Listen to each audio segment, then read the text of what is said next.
Hello, good afternoon mga idol. Ari idol, makita mo ning karabaw niya, mo ning gairas nga tanom na ng tubo. Kami nga mga labor partners, kami na gairas. Kami ang plantation sa Negros, ang sugarcane o asukal.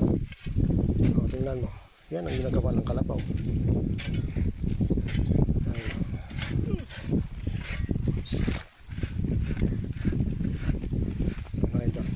Tingnan mo yung kalabaw.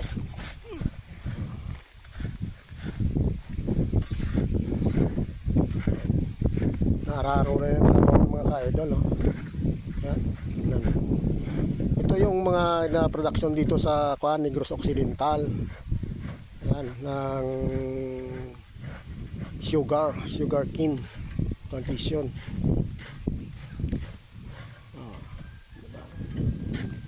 Maganda yung taniman, mga idol.